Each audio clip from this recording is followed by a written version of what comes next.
కాలచంద్రికా గురు కరుణా స్పందితా గంగాజరి ప్రవాహికా బోధామృత ప్రసాదితా సహనశీల భూస్వరూప జ్ఞాన దివ్యదాయక అగ్నివాయు సమ్మిశ్రిత జీవనోద్ధారక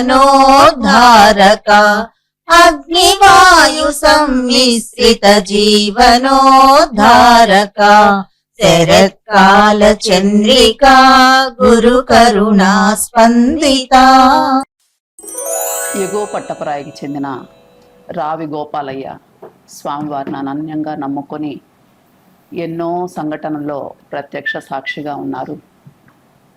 ఎంతోమంది మన పరిశోధనలో గోపాలయ్యను చాలా మంచి వ్యక్తి అని, చాలా కష్టం చేసేవాడని ఆ విధంగా ఎన్నో వివరాలు చెప్పారు. కంటేపల్లికి చెందిన బైనబోయిన దశయ్య స్వామి దగ్గర గోపాలయ్యతో కలిసి కట్టెలు బొంతలు కొట్టేవాడు. అక్కడ దున్నపోతుల బండి ఆ కట్టెలు తోలుకొని వచ్చేవారు. ఒకసారి ఆయన పొట్టేళ్లను అడవిలోకి తోలుకుపోయి ఆ రాత్రి ఏదో నాటకాలు అవి చూసి ఉదయం చెట్టు కింద పడుకొని నిద్రపోతాడు. ఇంతలో ఆ పొట్టేళ్లన్నీ కనపడకుండా పోతాయి. పక్క రోజు స్వామి దగ్గరికి వెళ్ళి గోపాలయ్యతో చెప్తాడు, గోపాలయ్య ఇట నిన్న మా పొట్టేళ్లన్నీ పోయినాయి, స్వామిని అడిగి అవి దొరకతాయా దొరకవా ఒకసారి అడగమని చెప్తే గోపాలయ్య అడిగారు. ఆయన ఫస్ట్ మేము అంతగా పట్టించుకునేది ఆయన ఏదిలో పిచ్చంకే అనుకునేది ఆయన. ఇక మనకి ఆయన అర్థమేముంది, ఆయన కూడా మళ్ళీ గోపాలయ్య ఒకడు, పిచ్చంక ఒకడు, తులసమ్మ ఒకటి, వెంకటయ్య ఒకడు. గోపాలయ్య అనేవాడు ఏదో రాత రాసేది ఆయన. ఆ కరువులోనే ఈ విజయదశమికి భాగ్యరాఖ అమ్మకి పుట్టాలి పిల్లలు 3 నెలల కింద తోలుకొచ్చాడు. విజయదశమి 3 నెలలు ఉండగా తోలుకొచ్చాడు మా మామ.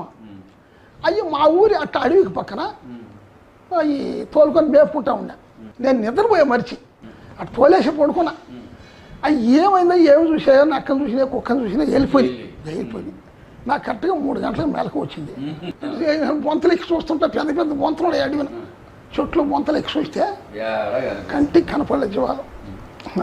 ఎట్టబోయారు దేవుడని ఆ దేశం అంతా కరపడికి కొట్టబడి ఆ పక్క పల్లెలన్నీ ఎతికేసి అడివంతా ఎతికేసి నాకు అనుమానం వచ్చిన కాడలు ఎతికేసి సందాలకి ఇంటికి వచ్చేసా. ఇక ఇటు గూడూరు మండికి పోయేవాళ్ళు, ఇటు నెల్లూరు మండికి పోయేవాళ్ళు కోసేసి ఉంటాను అనుమానం కదా వాళ్ళకి. ఎత్తుకుతా ఉంటారు. కానీ ఆ రేత్రికి నేను కంటికి కనపడకుండా నేను పొద్దున లేచి వెంకటస్వామి కాడికి వెళ్ళిపోయా. ఎవరు?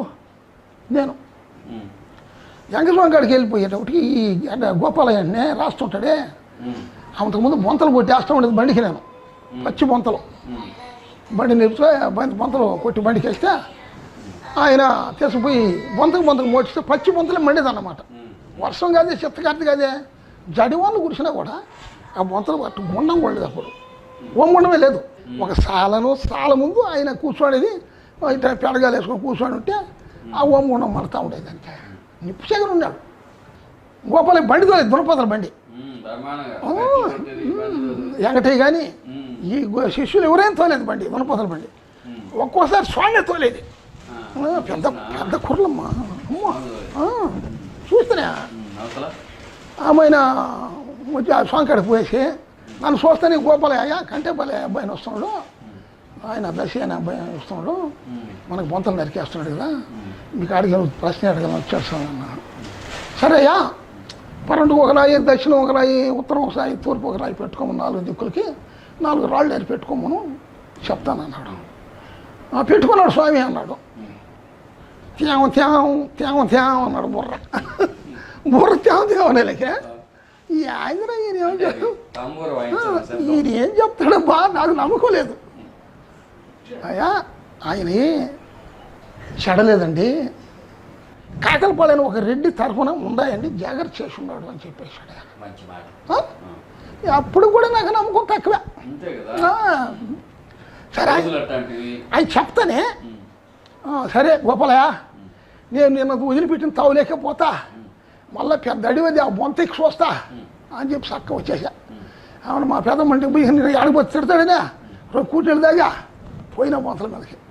ఆ బొంత మీద కూర్చోలేక వాళ్ళు చక్కెరపాడు సరే పని నుంచి వస్తారు, కాకలపాలెం కాడి నుంచి ఎద్దలు బేరగోళ్ళు, చిట్టేటి నుంచి చిట్టాలు బేరగోళ్ళు ఐదు గిత్తలు కొనేవాళ్ళు. ఓ పెద్దయినో ఆడేమన్నా మా పుట్టేళ్ళు ఏమైనా కనపడే మీకు పోయిన తవ్వలో ఎడను తగిలి అన్న. పోయా నేను సందాలా కాకలపాళ్ళేనా ఒక రెడ్డి సాగుడు కండలేసి ఉన్నాడు, ఉండైపో పుట్టాడు ఆడ. అవన్నీ ఇంకా హామస్ కూడా నేను పోయి పుట్టుకొచ్చేసాం. నా దృష్టిలో అది నాకు నమ్మకం బాగా తగిలింది. గౌరవించి అయినా నీయనా పుట్టుకోబోరా అన్నాడు. అక్కడి నుంచి కొంచెం నమ్మకం ఏర్పడింది. నెల్లూరులో హర్నాథపురానికి చెందిన వంటేరు సుజాతమ్మ నారాయణ రెడ్డి వాళ్ళ స్వగ్రామం చేజర్ల. వాళ్ళకి అక్కడ ఒక రైస్ మిల్లు ఉంటుంది. దాన్ని అమ్ముకొని నెల్లూరులో వచ్చి ఒక రైస్ మిల్లులో ఒక పార్ట్నర్షిప్ తీసుకుంటారు. కానీ ఆ పార్ట్నర్తో ఎప్పుడు గొడవలుగా ఉండి ఇబ్బంది పడుతూ 1981లో పెంచలకోనకి వెళ్దామని వెళ్తే అక్కడ గోపాలయ్య కనిపించి స్వామి వచ్చున్నాడు, వచ్చి మీరు మీ కష్టం చెప్పుకొని ఆయన ఆశీర్వాదం తీసుకోండి అని చెప్పినప్పుడు వీళ్ళు స్వామి దగ్గరికి వెళ్తారు. అమ్మ సుజాతమ్మ గారు, మేము కొంచెం చాలా కష్టాల్లో ఉన్నామమ్మా.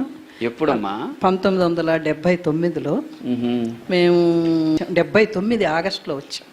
79 నెల్లూరులో ఇక్కడ రైస్ మిల్లు తీసుకొని ఉన్నాం. ఆ రైస్ మిల్లులో మాకు పార్ట్నరు కొంచెం బాధలు పెట్టి చాలా అసలు ఏమి అర్థం, చిన్న వయసు అర్థం లేకుండా అట్టా అయ్యాము. సరే పెంచులకోన దాకా పోయొద్దాం అనుకునేసి నలుగురు వెళ్ళాం అక్కడికి. అప్పుడు దాకా మాకు తెలియదు ఆయన అసలు వెంకయ్య స్వామి అక్కడికి వచ్చున్నారనే విషయం మాకు తెలియదు. ఇక్కడ గోపాల స్వామి అని చెప్పి ఒక ఆయన ఈయనకి పరిచయం అయ్యాడు. పరిచయం అయిన తర్వాత ఆయన చెప్పాడు, మీరు ఏదో బాధల్లో ఉన్నట్టున్నారు కదా, స్వామి వచ్చున్నాడు, ఇప్పుడు మీరు వచ్చి ఆయన ఆశీర్వచనం తీసుకోండి అని చెప్పాడు. సరేనని పక్కనే ఇప్పుడు బాగా బిల్డింగ్లు అన్నీ కట్టున్నాయి చూసారా, అక్కడ చిన్న పాకలాగా ఉంది. ఆ పాకలో ఆయన ఒక కొంచెం మట్టి అలాగా ఉంటే అక్కడ ఒక తాటాకు పొడవుడిది, తాటాకు పొడవు దాంట్లో ఆయన్ని ముడుచుకొని పడుకో ఉన్నాడు. అంటే పడుకోవడం అంటే మనిషి ఇప్పుడు అక్కడ ఎలా ఉన్నారు స్వామి అలాగే ఉన్నాడు. అప్పుడు ఆయన ఒంటి మీద ఒక గోచి మాత్రమే ఉంది, ఆయనకి ఇంకేం లేదు. సరేమ్మా ఒక గంట కూర్చోండి ఇక్కడ, స్వామికి ఏదో కొంచెం కాలకృత్యాలన్నీ చేయాలని చెప్పారు. మేము పిల్లలం కూర్చున్నాం. అప్పుడు ఒక మామూలుగా ఒక అతను మంగళ ఆయన వచ్చి ఆయనకి మొత్తం గుండు చేసి తర్వాత ఆయనకి స్నానం చేయించి మళ్ళీ యథావిధిగా ఆయనకి గోచి పెట్టి తర్వాత ఆయన మళ్ళీ ఆ తాటాకు దాంట్లోనే మళ్ళీ కూర్చోబెట్టి ఆ తర్వాత రేకలో నూకలతోటి గంజి పోసి ఆయనకి ఇచ్చారు. ఇచ్చిన తర్వాత ఆయన తాగేయడు. ఆ తర్వాత కాసేపు ఒక 10 నిమిషాలు ఒక 20 నిమిషాల తర్వాత స్వామి మమ్మల్ని అక్కడికి తీసుకెళ్ళాడు, లోపలికి తీసుకెళ్ళిన తర్వాత ఆయన పేర్లు, ఈ గోపాల స్వామి పేర్లు చెప్పారు. ఆయన మన చేజర్లేను పక్కన నారాయణ రెడ్డి వాళ్ళ భార్య సుజాతమ్మ పిల్లల పేర్లు చెప్పారు. చెప్తే ఆయన అప్పటికి నోరు సరిగా మాట లేదు ఆయన. ఎట్టుందంటే ఆయన మాట ఇట్లే ఉందన్నమాట. తర్వాత ఏం స్వామి మాకు అర్థం కాలేదు అన్నాం. అర్థం కాలేదంటే ఎందుకు వచ్చారు అని అడుగుతున్నాడమ్మా అని అడిగారు. అదే ఏం అడగాలని వచ్చారు, ఎందుకు వచ్చారు అని అంటే ఈయన ముందుగా చెప్పాడు, మిమ్మల్ని అడగాలని వచ్చారనే చెప్పాడు. తర్వాత స్వామికి నేనే చెప్పా, స్వామి ఇట్లా మాకు రైస్ మిల్లు, ఇక్కడ ఒక రైస్ మిల్లు ఉంటే అమ్ముకొని పోయి అక్కడ రైస్ మిల్లో భాగం తీసుకున్నాము. అతని వల్ల మేము చాలా ఇబ్బందులు పడుతున్నాము. ఇప్పుడు అది అమ్మాలన్నా ఉంచుకోవాలన్నా మాకే అర్థం కాని పరిస్థితిలో ఉన్నాము. చూస్తే పిల్లల భవిష్యత్తు అంటే అప్పుడు ఏంటంటే మేమిద్దరం చిన్నవాళ్ళమే. అడిగితే స్వామి ఏంటంటే అప్పుడు ఆయన మా ఇట్లా కూర్చొని ఉన్నాం కదమ్మా, ఇట్టా పెట్టాడు తల, చెయ్యి అందరి మీద నలుగురి మీద పెట్టాడు. నలుగురి మీద పెట్టి tap tap tap tap tap tap ఇట్లా, ఇంకేం అర్థం కాలేదు భాష. Tap tap tap tap tap ఇట్లా నాలిక ఇట్ అంటూ అన్నాడు. అప్పుడు గోపాల స్వామిని అడిగాను, ఏం స్వామి అసలు ఆయన మాకు అర్థం కాలేదు స్వామి అని అంటే ఆయన ఏమన్నాడంటమ్మా, అది ఉంచుకున్నా అదేం పెద్ద మీకు లాభం లేదు, అమ్మినందువల్ల మీకు వచ్చే నష్టం లేదు, అందువల్ల అది దానివల్ల ఏం లేదు. కాకుంటే ఏంటంటే బాగుంటారు, పిల్లలు బాగుంటారు అని ఒక్కటి చెప్పాడు. ఆ మాట చెప్పాడు, బాగుంటారు అంతే. ఇంకంతకంటే ఆయన ఏం చెప్పలేదు. తర్వాత నేను కొంచెం అసంతృప్తిగానే వచ్చాను. ఏం స్వామి ఇటు చెప్పాడు, ఆయన అసలు మనం అడగాల్సింది ఇటు ఉంచుకుంటామా అమ్ముకుంటామా అనకుండా ఉంచుకున్నా నష్టం లేదు, అమ్ముకున్నా నష్టం లేదు అంటున్నాడే, ఏందబ్బా అనుకుంటా మళ్ళీ కాసేపు కూర్చున్నాం. మళ్ళీ ఏదన్నా చెప్తాడేమోనని కూర్చున్నాము. ఆ తర్వాత ఆయన అప్పటికి అలసిపోయి ఉన్నాడు. ఆయన కొన్ని 4-5 మాటలకి ఆయన స్నానం చేయించడం అంత అలసిపోయిన లాస్ట్ దశ అనమాట. అదే లాస్ట్ పెంచిలకోనలో ఆయన రావడం. తర్వాత మళ్ళీ ఎక్కడికి వచ్చినట్టు ఏమి అనిపించాలి, అంటే మళ్ళీ అదే అంటున్నారు, అదే ఆఖరాన్ని వచ్చారని. ఆ తర్వాత ఇంక నాకు అక్కడి నుంచి ఏమంటే వచ్చేసాము.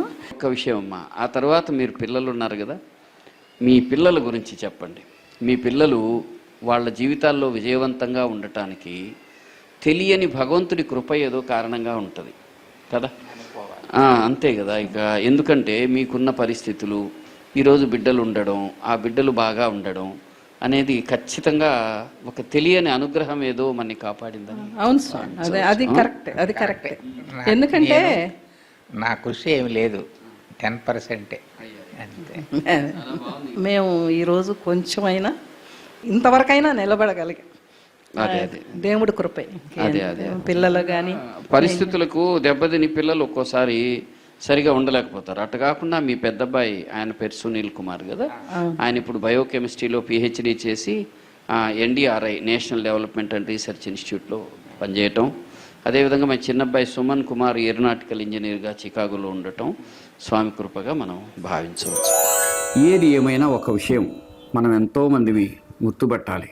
స్వామిని ఎవరైతే నమస్కరిస్తామో, గౌరవిస్తామో, వారి గురించి మనం వీలైనంత తెలుసుకొని మన సాటి వాళ్ళు ఆ విధంగా ప్రపంచంలో ఉండే చివరి మనిషి ఆ మహానుభావుడి యొక్క దయను, అనుగ్రహాన్ని పొందేలాగా చేయగలిగితే మన జన్మలు, మన జీవితము, మన భారతదేశంలో పుట్టినటువంటి సంస్కారం నిజంగా సఫలమైనట్టు.